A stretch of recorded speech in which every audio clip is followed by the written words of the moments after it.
11 horas 39 minutos, Manhã Bandeirantes, como você sabe, toda sexta-feira, fala dos talentos do Grupo Bandeirantes de Comunicação.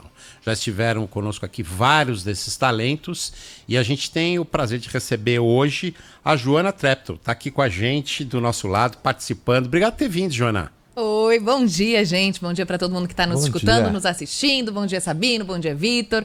Como é que vocês estão? Tudo ótimo. Melhor agora com você aqui. E conta uma coisa pra gente. A gente sempre abre falando um pouquinho de como é que a pessoa começou a carreira, como é que foi esse despertar para o jornalismo ou para qualquer outra carreira aqui do nosso casting.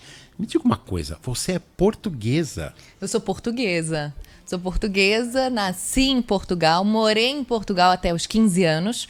E aí eu vim pro Brasil com a minha mãe, com a minha avó, com o cachorro, tudo. A gente veio por causa da crise lá. Então a gente começou a sentir que o negócio ia ficar feio, a gente tinha família aqui. Você morava onde lá? No Porto. Porto. A cidade mais linda do mundo. Quem não conhece, tem que maravilhoso. conhecer. E a gente veio tentar uma nova vida. A gente tinha família no Rio, falamos, bora. É um movimento que muitos brasileiros fizeram para Portugal, né, nos últimos anos. Na tentativa de escapar da crise e de tentar uma vida nova. Foi o que a gente fez. Aí a gente foi pro Rio. E aí você chegou no Rio com 15 anos, falava o português de Portugal. Falava. E aí, como que foi essa Falava. decisão? Imagino que um grande desafio, porque quando você decide que quer ser jornalista, precisa falar o português do Brasil, né? Exatamente. Eu cheguei falando português de Portugal, super enrolado, né? Um sotaque bem forte, era meu sotaque. E eu fui pra escola, me chamavam de Portuga, me chamam até hoje, meus amigos de ensino médio, lá de Niterói, da região metropolitana do Rio. E eu comecei a me apropriar do sotaque brasileiro, bem carioca, porque eu comecei a ficar com vergonha. Eles me zoavam muito, muito, muito, me sacaneavam demais. Aí eu comecei a puxar o S, que é bem parecido, o S de Portugal, o sotaque é bem parecido. Aí eu comecei a me apropriar e aí eu comecei a falar cada vez mais o carioquês. Então, quando eu comecei no jornalismo, eu já falava um carioquês bem puxado. Eu acho que mais puxado até do que o próprio carioca. Mas eu já tinha um sotaque. Tava forçando exatamente para escapar do outro. Mas de vez em quando eu tô no jornal e saem umas palavras em português de Portugal. A gente está conversando hoje aqui no Manhã Bandeirantes com a Joana Treptow, que é apresentadora aqui do Grupo Bandeirantes de Comunicação. Você já viu várias vezes a Joana no Jornal da Band, em outros programas da casa. Joana, e o despertar do jornalismo, como é que foi? Eu sempre quis ser jornalista. Sempre quis. Não sei porquê, não sei de onde. Eu sempre quis ser jornalista. Eu sempre gostei de escrever, sempre gostei de falar. E eu lembro que quando eu era bem pequenininha lá em Portugal, eu tinha uma vizinha exatamente no andar de cima, no apartamento de cima. Ela era jornalista. E eu lembro da minha mãe falar, não, ela aparece na televisão para falar as notícias. Eu falei, mãe, é isso que eu quero. Mas eu era muito pequititinha. E eu nunca mudei de ideia. Então, foi uma coisa que sempre veio dentro de mim. Eu assistia os jornais e falava, nossa, que incrível essa profissão. E aqui estou eu. Mas como é que foi? Como é que foi esse começo, assim? Que caminho? Você decidiu fazer a faculdade e aí começou fazendo o quê no jornalismo? Eu decidi fazer a faculdade lá no Rio, aí eu comecei estagiei na Agência F, estagiei na Globo News, depois eu fui estagiar pra Band, na Band Rio. Eu era estagiária, produtora, fazia de tudo um pouco, né? Inclusive, eu rodava TV. E o Diogo, Ana Galeano, viu como é que é? Galera, tem que fazer de tudo, hein? É fogo. Eu rodava TP é o teleprompter pro apresentador, né? Então eu rodava para uma apresentadora que hoje em dia é minha amiga. Eu fazia de tudo lá. E eu comecei a querer me enfiar na reportagem. Então, sempre que algum repórter faltava, que estava precisando de alguém para ir fazer um vídeo do buraco da rua, eu falava, gente, eu vou. Eu tava como uma repórter. Faltar. Eu torcia pra alguém faltar, né? Não, será que não tem ninguém doente hoje? Por favor! E aí eu ia e eu comecei assim. Eu fui me enfiando na reportagem. Mas sempre em televisão já. Sempre em televisão. Eu sempre quis fazer rádio, tá? E uma coisa sobre mim. Sempre quis fazer rádio. Só que como eu comecei estagiária da Band Rio, da TV, que era do Jornal do Rio, um jornal local, eu já comecei a fazer vídeo. E todas as oportunidades que eu tinha pra fazer rádio ficavam comprometidas porque eu tinha que estar na rua, né? Então eu nunca consegui fazer rádio, tá? E um sonho ainda a ser realizado. E com certeza no futuro será. Muito legal que você trouxe, né? De uma vizinha do andar de cima. A gente até conversava recentemente, né, com o Dario Costenaro, falando sobre a inspiração das pessoas. No caso dele foi o pai, mas às vezes pode ser a vizinha do andar de cima, né? A inspiração pode aparecer em qualquer canto. Você teve essa sua primeira mudança de vida de Portugal pro Rio de Janeiro e depois o Grupo Bandeirantes te trouxe para São Paulo. O Grupo Bandeirantes, uma pessoa que eu acho que vocês todos conhecem muito bem, chamado José Luiz da Atena. Ele foi o responsável pela minha vinda para São Paulo.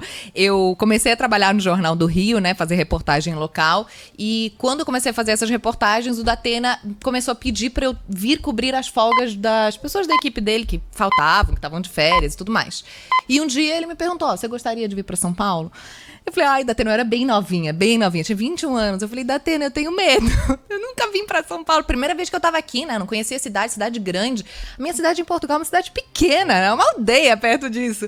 E eu falei: ó, eu tenho medo de deixar minha mãe, minha avó, são as únicas pessoas que eu tenho. O que eu faço? Ele falou: vem que vai dar certo. E aí eu vim. E aí eu tô em São Paulo há 7 anos. Eu tô na Band há 9 já. Ah, mas não é tanto tempo assim, né? Ah, não! Ah, não! Agora vem cá. Vida de repórter, que a gente fala sempre aqui, a gente sempre explica para o nosso ouvinte os perrengues pelos quais os repórteres passam na rua. E você fazendo um programa ao vivo, né, com o Datena, um programa ágil, um programa dinâmico, né? Como é que foi isso? Qual foi o maior perrengue que você lembra que você passou na rua? Nossa, maior perrengue. Eu já passei muito perrengue na rua. Reportagem é demais, né? Eu sou apaixonada pela reportagem. Eu acho que o jornalista vive e respira esse contato com as pessoas na rua. É muito legal fazer estúdio, né? A gente sabe, a gente tá aqui, é mais confortável. É, tem ar-condicionado, aqui é fácil, a cadeirinha. Né? Só que você ter contato com as pessoas é inacreditável. Então, eu já tive coberturas muito legais. Eu lembro perfeitamente dos perrengues da greve dos caminhoneiros. Eu lembro dos perrengues de vários outros factuais. Tudo, factual, né? É uma notícia que acontece ali na hora. Eu tava ao vivo com Band News TV numa manifestação. Eu já apanhei ao vivo numa manifestação. Sim, a gente passa por cada situação que a gente às vezes não volta para casa. Teve um dia que eu saí lá no Rio para ir fazer uma reportagem boba, assim, sexta-feira à tarde, ou era uma quinta-feira talvez. Eu não voltei porque o avião do Teori Zavascki, que era ministro do STF, caiu. Então eu fui passar 4 dias em Paraty com a mesma roupa, debaixo de uma chuva tremenda, e assim foi. Nossa vida é complicada, tem gente que acha que é glamuroso, porque a gente aparece na tela, né? E muitas vezes aparece arrumado, porque precisa. Mas não é. É complicado e a gente vive correndo atrás da notícia com o objetivo único de fazê-la chegar às pessoas. E depois, já que a gente tá falando em cobertura, eu lembro muito bem desse dia, porque foi uma das mais comoventes coberturas que eu já acompanhei assim na televisão. Um prédio na região de Miami caiu, um pedaço do prédio tô ficando arrepiada. Desabou. E aí, de repente, chega a notícia na redação de que o pai da Joana Treptow é um dos moradores do prédio. E aí, graças a Deus, a parte em que ele morava não caiu, mas como que foi pra você, né, acompanhar tudo que estava acontecendo de longe e com a possibilidade de uma tragédia dentro da família? Eu depois, na terapia, eu falei sobre a sensação do quase luto. Que é muito louca. Todo mundo conhece a sensação de luto. Então, se vocês ainda não perderam alguém muito próximo, vocês já perderam alguma coisa que fez sentir, né, essa falta, essa melancolia. E com a queda do prédio do meu pai, eu senti uma tragédia iminente e um luto muito grande pelas pessoas que foram. Eu não vou conseguir confirmar agora, eu acho que foram 100 pessoas que morreram na queda do prédio do meu pai, talvez outras 100 e poucas que sobreviveram. O prédio era um formato de um L e foi só um pedaço do prédio que desabou. Então eu acordei de manhã com um monte de ligação do meu pai. 98 mortos. 98 mortos, né? Exatamente. Tem aí os sobreviventes? Foi 100 e pouco. Eu acordei de manhã com um monte de ligação do meu pai e quando finalmente ele conseguiu me acordar, né? Quando finalmente eu atendi o telefone, ele tava gritando no telefone, ele falou: ai, Joana, teve um acidente no meu prédio caiu. E a gente aqui em São Paulo, no Brasil, tá acostumado a algumas tragédias por causa da chuva, né? Então cai um pedaço de telhado, inunda tudo. Eu falei: pai, calma, tá tudo bem, o que aconteceu? Ele: não, liga na televisão. Quando ele falou liga na televisão, eu liguei a minha televisão, estava na Band. Só que na Band a gente estava no jornal local, no Bora Brasil, com o Joel da Atena. E no Bora Brasil, Bora São Paulo. Bora São Paulo. O jornal local mesmo. Tava o prédio do meu pai na televisão. num jornal que fala de São Paulo. E aí eu me joguei no chão, eu segurei assim, eu lembro de colocar as mãos no chão, olhar, e meu pai ainda na linha, eu não conseguia responder, e começou a se criar a história na minha cabeça. Então, de madrugada, o prédio do meu pai desabou. E parou de desabar no quarto onde meu pai estava dormindo. E a partir daquele momento, o meu pai foi retirado pelos bombeiros, com a esposa dele e a cachorra dele, e ele perdeu absolutamente tudo. Tudo. Ele conseguiu colocar um computador e um iPad na mochila, que foi o que ele lembrou porque ele usa para trabalhar. Nem passaporte, nem identidade, nem nada. Ele pensou que ele fosse voltar, eu acho que ele não pensou nada, na verdade. Ele só agiu. E a partir daquele momento, a vida dele começa do zero. Né? Ele viu todos os vizinhos dele morrendo, ele ouviu, ele presenciou. Foi uma tragédia sem igual. E quando você vê... Você questiona muito, né? Eu acredito muito em Deus, eu acredito em tudo que vocês podem imaginar, mas você pensa, mas por que? Meu pai sobreviveu, você agradece sem parar, você olha pro céu, você fala, meu Deus do céu, obrigada. Mas por que os outros não sobreviveram, né? É muito, muito difícil, muito triste. E naquela noite depois você entrevistou seu pai ao vivo no Jornal da Band. Entrevistei. E aí? Nossa, eu comecei agradecendo meu pai por ele estar lá falando com a gente. Meu pai odeia aparecer. Não tem Instagram, rede social, Facebook. E ele fez isso pelo meu trabalho, né? Qual a chance de uma apresentadora de um jornal ter o pai envolvido numa tragédia dessa? Um prédio que desabou em Miami Beach, dos Estados Unidos, a chance é zero, né? Então ele falou comigo e eu comecei agradecendo, falando que ele era o meu herói. E que eu tava muito feliz por falar com ele. Ele contou como foi, e a partir do momento em que ele sai do ar, vai para a matéria seguinte, eu chorei, acho que 20 minutos seguidos na redação, compulsivamente. Você segurou a onda? Falando com ele, você segurou a onda? Eu fiquei muito emocionada, mas eu segurei a onda. A gente sabe como é que é desabou. estar ao vivo, né? A adrenalina te faz segurar. Você sabe que você precisa fazer aquilo. Depois... Deixa eu falar uma outra coisa pra você. Você estava falando que teu pai não gosta de aparecer, né?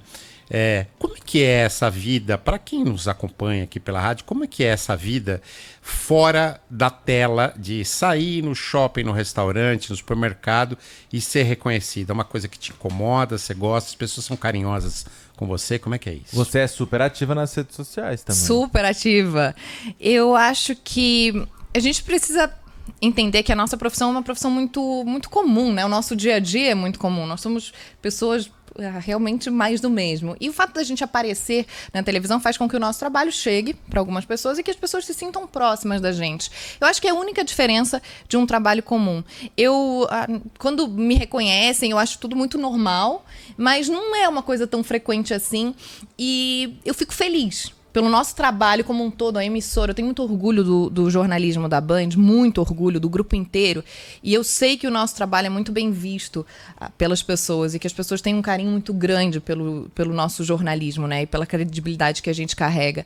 Então é muito, muito feliz, mas não é uma coisa que mexe muito com a minha cabeça. Eu gosto de estar perto das pessoas da mesma forma que eu gosto na reportagem, que eu gosto quando a gente vai tratar de algum assunto na rua. Eu acho que a gente o meio, a gente não pode se considerar a mensagem, né? A gente não pode considerar que nós somos mais importantes, ou que nós ocupamos um espaço mais importante do que a notícia.